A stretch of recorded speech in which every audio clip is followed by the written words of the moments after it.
Akıldan kalbe indirmezseniz bir anlamı yok. If you ask any Muslim, which is the best book in Islam, the most authentic book, the best source for knowledge in Islam, the answer is Quran, mashallah. But nothing great. The second question, which is the next source of knowledge after the Quran?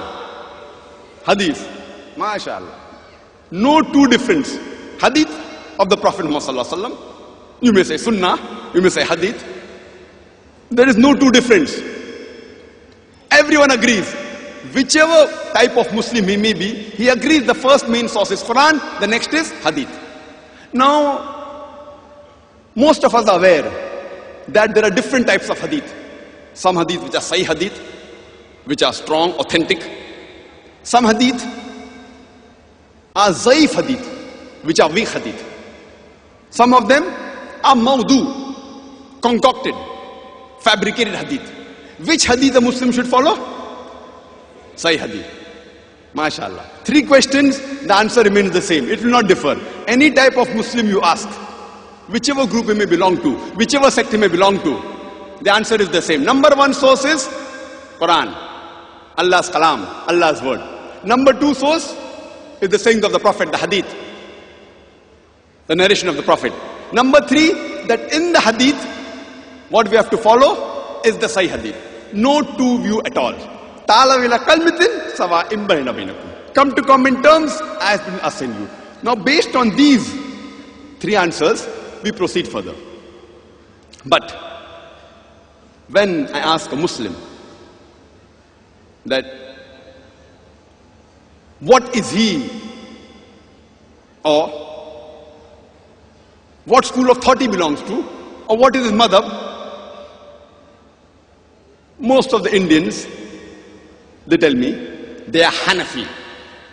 Some may say they are Shafi. If I go outside India and when I ask this question, besides Hanafi and Shafi, I may get the reply, I'm a Hanbali. Or some may say I'm a Maliki. But in India, majority of the Muslims, they call themselves Hanafi. Some even call themselves Shafi. There are others, but these two are the major groups. I ask the next question. Brother, why are you a Hanafi? Why are you not a Shafi? So the common reply I get is, because my parents were Hanafi. My father was Hanafi, my mother was Hanafi, so I am a Hanafi. So then I ask him a question, what if your father was a Shafi? So he tells me, brother Zakir, if my father was a Shafi, even I would have been a Shafi. Answer is simple. I said, very good. Till here it is simple. What if your parents were non-Muslims? What would you be? Then there is a long pause. See, you told me if your parents, because your parents are Hanafi, you are a Hanafi. If your parents were Shafi, you would have been a Shafi. Very logical. What if your parents were non-Muslims? Then there is a long pause. I said, brother, why didn't you reply? He replied in a very soft tone. Maybe I would have been a non-Muslim. Softly he says, maybe I would have been a non-Muslim. So I said, fine. Now if your age is 30 or 40 years, and now if you give me the reply that you are a non-Muslim, whether a Hindu or a Christian or a Jew or a Jain, you give me the reply, I am a non-Muslim because my father is a non-Muslim or my mother is a non-Muslim, will you be excused?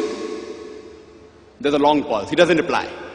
I said, if you say yes, then all the non-Muslims today, even they will be excused. Because most of the parents have been non-Muslims, so there's a long pause.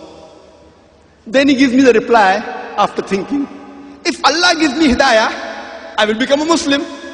I said, fine. If Allah gives you the hidayah, you'll become Muslim. But Allah says in the Quran, in Surah Ankabut, chapter number 29, verse number 69, that if you strive in the way of Allah subhanahu wa ta'ala, do jihad fi sabilillah, Allah subhanahu wa ta'ala will open his pathways for you. The criteria is you should strive. If you strive, Allah will give you hidayah. It's a promise of Allah subhanahu wa ta'ala. If you strive in the way of Allah subhanahu wa ta'ala, Allah will open up his pathways for you. So when you tell the non-Muslims that they should strive in order to find the haqq, if a non-Muslim comes and tells you that why are you a Muslim?